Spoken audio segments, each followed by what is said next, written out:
नमस्कार, मैं हूं संजीव श्रीवास्तव। आप देख रहे हैं 4 PM न्यूज नेटवर्क। मित्रों, हमारे प्रधानमंत्री नरेंद्र मोदी जी को कीर्तिमान बनाने का जुनून है।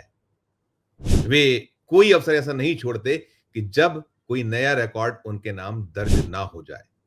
साल 2014 में उन्होंने प्रधानमंत्री पद संभाला था और प्रधानमंत्री पद को संभाले हुए अब 11 वर्ष से कुछ ज्यादा का वक्त बीत चुका है। प्रधानमंत्री सदैव सदैव इस उधेड़बुन, इस जुगत में नजर आते हैं कि कुछ ना कुछ नया उनके नाम दर्ज हो जाए और देश के जो पूर्व प्रधानमंत्री गण हैं, वे पीछे छूटते चले जाए। हमने देखा है, साल 2014 से ही देश ने तरक्की की है। नरेंद्र मोदी जी बार-बार इस बात पर जोर देते हैं, लेकिन सच्चाई क्या है? ये देश देख या जान रहा है। मैं बात करने जा रहा हूं आज प्रधानमंत्री नरेंद्र मोदी की फिर शुरू हुई विदेश यात्रा को लेकर। प्रधानमंत्री आज 3 देशों की यात्रा पर उड़े हैं। 4 दिन की उनकी यात्रा है और यात्रा की शुरुआत जो उनकी हुई है वो साइप्रस से हुई है। वे साइप्रस पहुंचेंगे, इसके बाद कनाडा और क्रोएशिया जाने वाले हैं और कुल लगभग 28,000 किलोमीटर की यात्रा। इस जो नया जो उनका दौर शुरू हुआ है, आज से यात्रा का रविवार का दिन है, तो 28,000 किलोमीटर की उड़ानें वे भरने वाले हैं और 15 और 16 जून को वे साइप्रस में रहने वाले हैं, यानी आज और कल वहां रहने वाले हैं। फिर 16 और 17 जून को कनाडा के G7 शिखर सम्मेलन में हिस्सा लेने वाले हैं। वो G7 शिखर सम्मेलन जिसका न्योता बहुत बहुत विलंब से मिल पाया और इस यात्रा को लेकर जो उन्हें न्योता नहीं मिला था, देश को नहीं मिला था, बहुत सारी बातें हुई थी, लेकिन अब वे उड़ गए हैं और G7 शिखर सम्मेलन में जाने वाले हैं। 18 जून को क्रोएशिया जाएंगे, 19 को प्रधानमंत्री जी की वापसी है।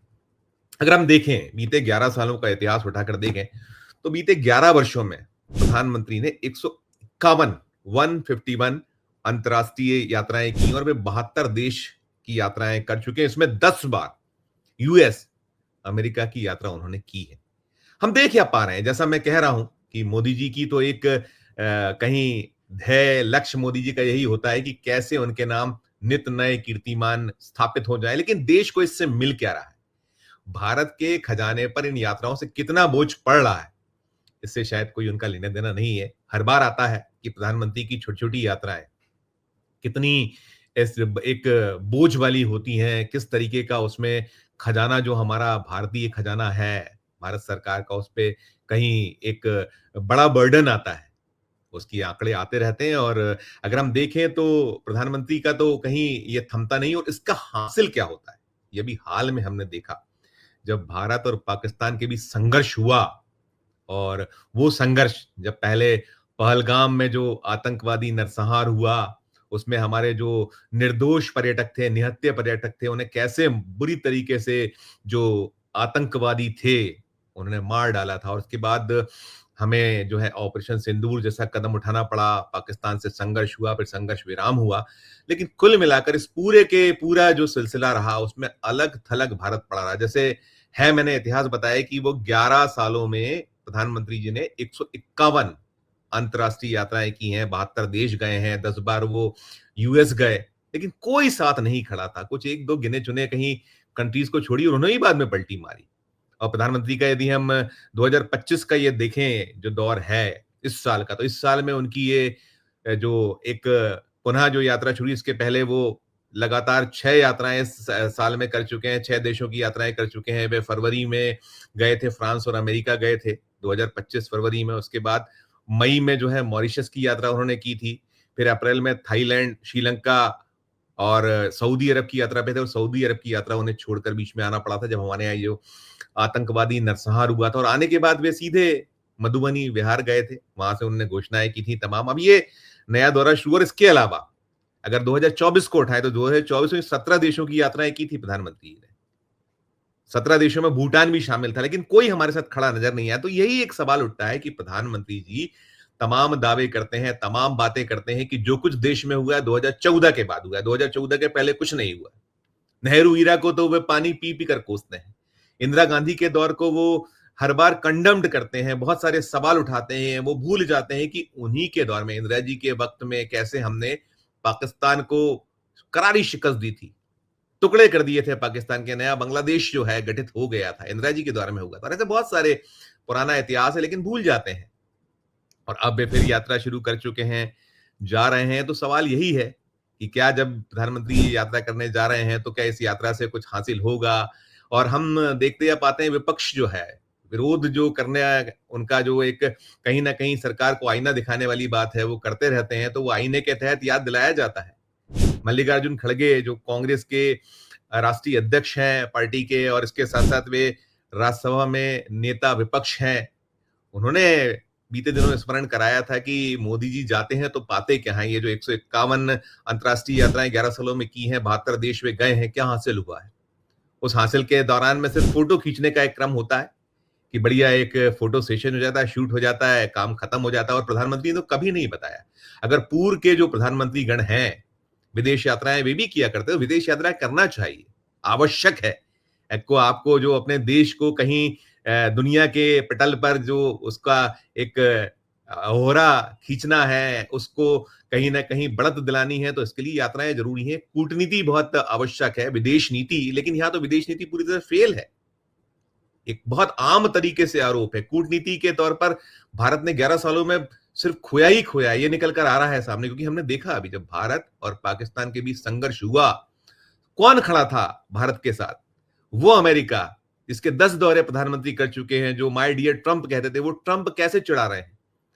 10 बार से ज्यादा वो बोल चुके हैं कि ये जो संघर्ष विराम है उन्होंने कराया, और उन्होंने तो वहां अपने एक हलफनामा दिया है कोर्ट में, यूएस कोर्ट में। ये स्थिति है, ये हालात है। और प्रधानमंत्री तो प्रधानमंत्री हैं, कीर्तिमान रचना है, खजाना चाहे खाली हो जाए। 225 लाख करोड़ के कर्ज में है भारत देश, और प्रधानमंत्री की यात्रा है जो थमती नहीं है। यात्रा, यात्रा और यात्रा निरंतर जारी रहती है। और जैसा मैं कह रहा था कि पूर्व में जो प्रधानमंत्री गण होते थे, वे विदेश यात्राएं जब करते थे, तो वो बाकायदा प्रेस कॉन्फ्रेंस किया करते थे, बताते थे कि क्या इश्यूज थे, किन मुद्दों को लेकर हम गए हुए थे, क्या हमने पाया, क्या हमें हासिल हुआ।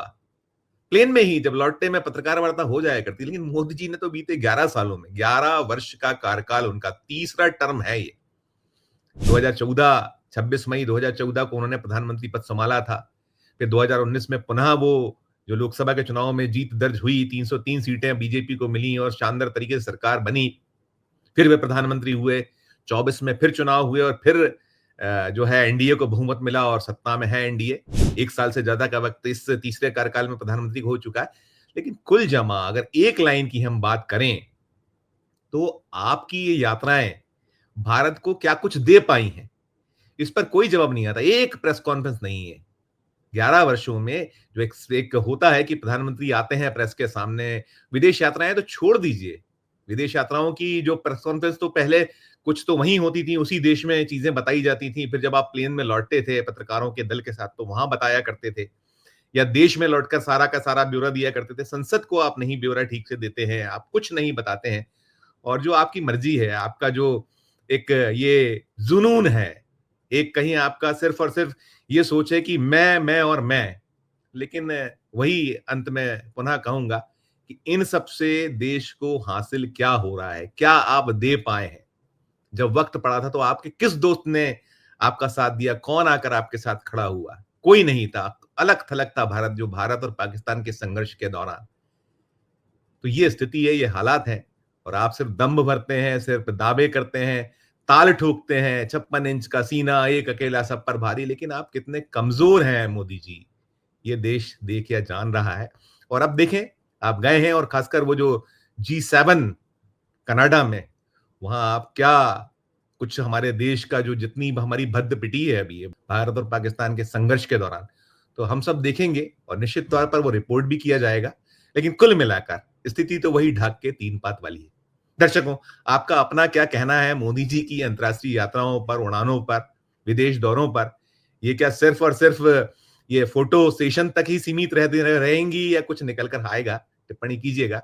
और खबर अच्छी लगे हमारी तो चैनल को लाइक कीजिएगा, सब्सक्राइब कीजिएगा, ज्वाइन का बटन दबाइएगा, तो हमारी हौसला अफजाई होगी।